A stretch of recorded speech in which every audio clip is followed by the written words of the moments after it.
एक बार फिर से आप सबका स्वागत है आपका अपना चैनल डीके ट्यूटर में। आज के इस वीडियो में हम डिस्कस करने जा रहे हैं सीबीएसई क्लास 10 के संचयन भाग 2 के सेकेंड लेसन सपनों के से दिन को,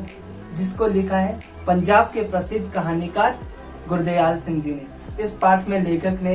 ग्रामीण दृश्य का एक सुंदर ही रेखाचित्र हमारे सामने प्रस्तुत किया तथा उन्होंने बाल्य शैक्षिक जीवन का एक छोटा सा अंश हमारे सामने प्रस्तुत करते हुए यह बताया कि किस तरीके से जैसे जैसे हम बड़े होते जाते हम अपने बचपन के दिनों को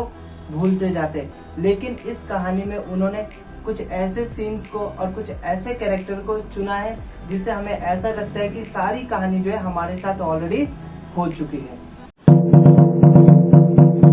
पाठ का वर्णन करते हुए लेखक ने यह बताया कि वे अपने परिवार के साथ पंजाब राज्य के जैतो कस्बे में रहते हैं और यह द्वितीय विश्व युद्ध का समय है, जो पूरे विश्व भर में द्वितीय विश्व युद्ध यानी का माहौल छाया हुआ था और अंग्रेजी शासन जो थी पूरी ताकत के साथ पंजाब के नावा डायनेस्टी को कब्जे में करना चाहती थी। लेकिन पंजाब के सिखों और नावा डायनेस्टी के जो महाराजा रिपुदमन सिंह जी है, उनके शौर्य और बल के कारण अंग्रेजों को कई बार उनके सामने घुटने टेकने पड़े। लेकिन बड़ी ही चालाकी के साथ 19 जुलाई 1923 को बिना किसी मुकदमा चलाए हुए अंग्रेजों ने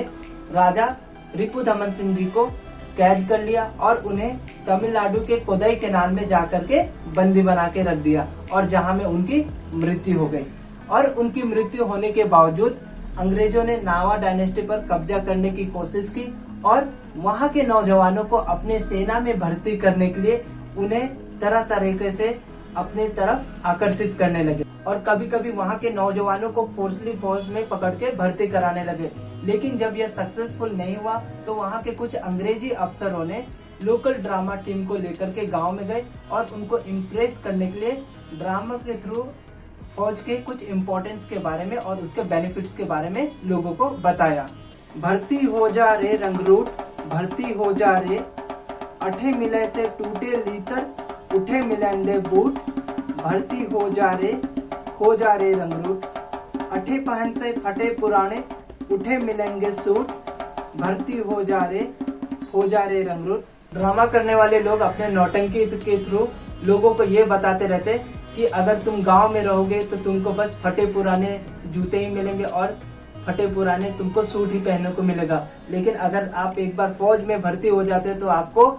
नया नया सूट भी पहनने को मिलेंगे और अच्छे अच्छे चमचमाते हुए जूते यानी बूट भी पहनने को मिलेंगे। और इससे इम्प्रेस होकर के गांव के कुछ नौजवान फौज में भर्ती भी हो जाते हैं।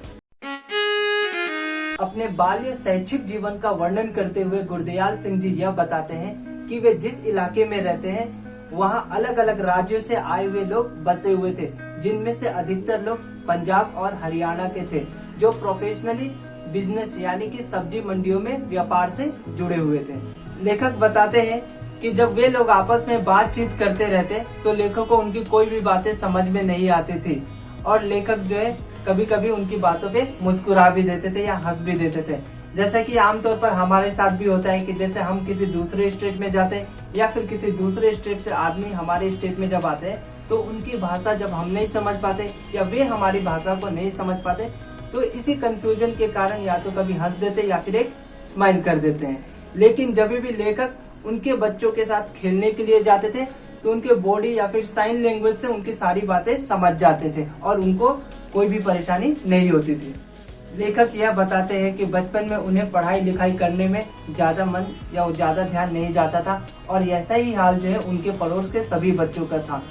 सभी बच्चे रो धो करके ही हमेशा स्कूल जाया करते थे और कुछ बच्चे तो इतने नटखट थे कि स्कूल जाने की बजाय रास्ते में ही अपने दोस्तों के साथ कोई ना कोई गेम खेलते रहते दिन भर और जैसे स्कूल छुट्टी होने का समय होता दोबारा अपना बस्ता लेकर के घर चले आते थे। और कुछ बच्चों को अगर जबरदस्ती मारपीट करके स्कूल भेजा जाता तो वे बच्चे जो है अपना बस्ता यानी कि अपना स्कूल बैग जो है किसी तालाब में या कहीं नाले वगैरह में फेंक करके चले आते या तो अपनी किताबों को भी फाड़ फूड़ कर यहाँ वहाँ फेंक देते और घर में आकर के अलग अलग बहाना बनाते और इस तरीके से पढ़ाई से बचने। आगे लेखक ने यह बताया कि वे जिस सोसाइटी में रहते वहाँ में ज्यादातर पुअर क्लास और मिडिल क्लास फैमिली ही रहते थे और इसी गरीबी के होने के कारण वहाँ के माता पिता भी जो है अपने बच्चों को पढ़ाई पर ज्यादा खर्चा नहीं करते थे या फिर उन्हें ज़्यादा पढ़ाते लिखाते नहीं थे। ज़्यादा से ज़्यादा वे अपने बच्चों को 4 या 5 क्लास तक पढ़वाते थे और उसके बाद उनकी पढ़ाई को रुकवा देते थे। और कभी रास्ते में या फिर कभी बाजार में अगर कोई हेडमास्टर या कोई टीचर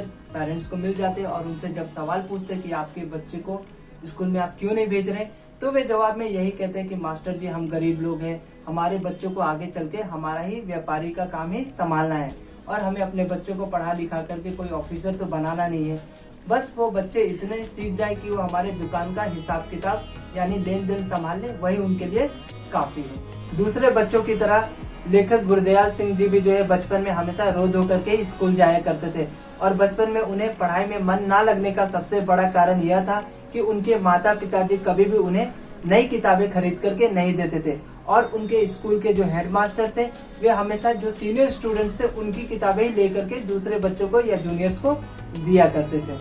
लेखक कहते हैं कि जब वे पढ़ाई करते थे उस समय स्कूलों में केवल 1-1.5 महीना ही क्लास हुआ करती थी और उसके बाद 1-1.5 महीने के लिए छुट्टी भी हो जाती थी। और लेखक को सबसे अच्छा तब लगता था कि वे गर्मियों की छुट्टी में हमेशा अपने ननिहाल यानी कि अपने नानी के घर चले जाते थे और वहाँ में अच्छा खाना खाते थे और उनकी नानी भी उनसे बहुत प्यार करती थी और उन्हें कभी रुपए पैसे भी दे देती थी। और लेखक जो है अपने दोस्तों के साथ वहाँ में तालाब में जाकर के नहाया करता था। और किसी साल अगर लेखक जो है ननिहाल नहीं जा पाता तो अपने घर के पास ही तालाब में जाता और दोस्तों के साथ वहीं में नहाते रहता और कीचड़ में लोट-पोट करके खेलते कूदते और मौज मस्ती करते रहता था। और जैसे जैसे स्कूल की छुट्टियां खत्म होने लगती लेखक के मन में और डर बढ़ता जाता था, क्योंकि स्कूल छुट्टी होने से पहले जो टीचर थे लगभग बहुत सारे होमवर्क दे देते थे उनको कंप्लीट करने के लिए और लेखक जो है हमेशा यही सोचते रहते कि अभी तो 2 महीना बाकी, 1 महीना बाकी, आराम से कर लेंगे। लेकिन जैसे जैसे दिन बीतते जाता लेखक ये सोचते रहते कि अब तो बहुत ही कम दिन बच गए हैं और मैंने होमवर्क भी कंप्लीट नहीं किया और मुझे शायद स्कूल में मार खाना पड़ेगा। फिर भी जैसे तैसे करके वो अपना होमवर्क कंप्लीट करने की कोशिश करते, लेकिन जब कंप्लीट नहीं हो पाता तो ये सोचते कि चलो कोई बात नहीं, हम मार ही खा लेंगे। इस पाठ में लेखक ने अपने एक दोस्त ओमा का भी वर्णन किया है और ये बताया कि ओमा जो है उनके ग्रुप का लीडर था जो बहुत ही बहादुर था और हमेशा लड़ाई झगड़े में आगे रहता था। और उसका फिजिकल स्टेटस बताते हुए ये कहता है कि उसका सिर जो है उसके शरीर से भी बड़ा हुआ करता था और एक बार अगर अपने सिर से किसी को भी मार देता तो वहीं में वो घायल हो जाता, इसलिए उसके सर के चोट को रेल बम्बा भी कहा जाता था। अपने स्कूल के एनवायरनमेंट को बारे में बताते हुए लेखक ये कहते हैं कि उनका स्कूल काफी छोटा था और अंग्रेजी के H आकार का था और जिसमें छोटे छोटे 9 कमरे थे। और साथ में उन्होंने ये भी बताया कि उनके स्कूल के चारों तरफ बहुत ही अच्छा एक गार्डन था जिसमें तरह तरह के फूल लगाए गए थे और लेखक जो है कभी चोरी छुपे जो है माली से चोरी छुप करके फूलों को तोड़कर लेकर भाग आता था। आगे लेखक ने 2 शिक्षकों के व्यवहारिक गुणों के बारे में बताते हुए यह कहा है कि उनके स्कूल के प्रधान अध्यापक का नाम है श्री मदन मोहन शर्मा जी जो बच्चों को अंग्रेजी पढ़ाते हैं और दूसरे हैं प्रीतम चंद जी जो एक पीटी मास्टर है। श्री मदन मोहन शर्मा जी बहुत ही खुश मिजाज के आदमी थे जो बच्चों को हमेशा एंटरटेन करके यानी कि हंसा खिला करके हमेशा पढ़ाया करते थे और जब भी वो बच्चों को प्रेयर के समय में एकदम सीधी लाइन में देखते तो उनका चेहरा एकदम खिलसा जाता था। और दूसरी तरफ प्रीतम चंद जी जो थे पीटी मास्टर, वो हमेशा बच्चों को अनुशासन में रख करके उन्हें अच्छी अच्छी बातें सिखाया करते थे और कभी अगर कोई बच्चा कोई गलती कर दे तो उन्हें कभी कभी कठोर पनिशमेंट भी दे दिया करते थे। प्रीतम चंद जी के इस कठोर व्यवहार के कारण कभी कभी कुछ बच्चे उन्हें पसंद भी नहीं किया करते थे, लेकिन बच्चों को स्कूल जाना और भी ज्यादा अच्छा लगता था जब प्रीतम चंद जी स्कूल में स्काउट की परेडिंग करवाते थे, यानी कि जब भी वो स्काउट का मार्च पास्ट वगैरह करवाते थे तब वो कर्सन यानी कि कमांड वगैरह देते और उस समय बच्चों को लाल पीली हरी नीली यानी रंग बिरंगी झंडियां दिया करते थे और उन्हें लीडर बनाया करते थे। और इस समय बच्चे जो अपने आप को ऐसा महसूस करते कि वे स्कूल में नहीं बल्कि वे देश के सैनिक हैं। एक इंसिडेंट यानी कि एक घटना का वर्णन करते हुए गुरदयाल सिंह जी यह कहते हैं कि जब वे 4th कक्षा में थे तब उनके फारसी के टीचर का ट्रांसफर हो जाने के कारण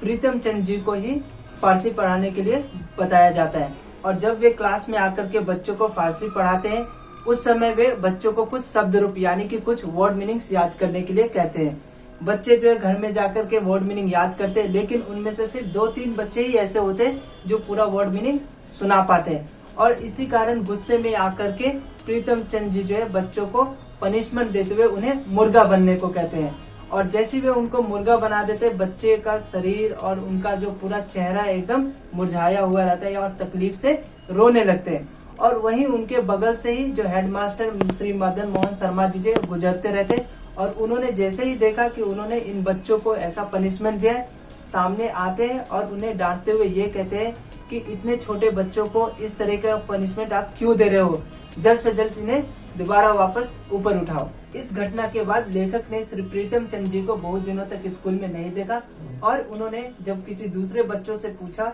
तो उन्होंने ये बताया कि श्री प्रीतम चंद जी को कुछ दिनों के लिए सस्पेंड कर दिया गया और उनका कंप्लेन जो है डायरेक्टरेट को कर दिया गया है। दूसरी तरफ प्रीतम चंद जी को अब अपने नौकरी जाने का कोई भी गम नहीं था,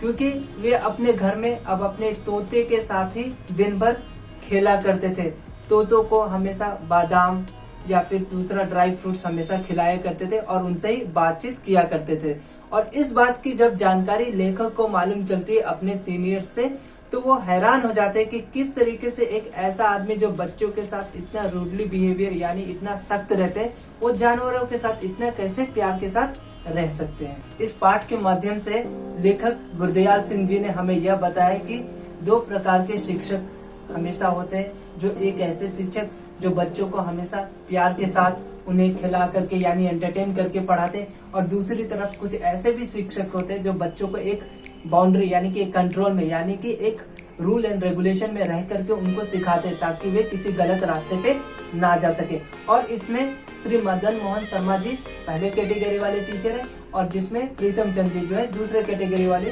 टीचर हैं। और कभी भी हमें किसी टीचर को कभी भी बुरा नहीं समझना चाहिए, क्योंकि वो जो भी कुछ करते हैं हमारी भलाई के लिए ही करते हैं। अब मैं मिलता हूँ आपसे नेक्स्ट वीडियो में संचयन भाग 2 के अंतिम पार्ट के साथ। तब तक के लिए धन्यवाद।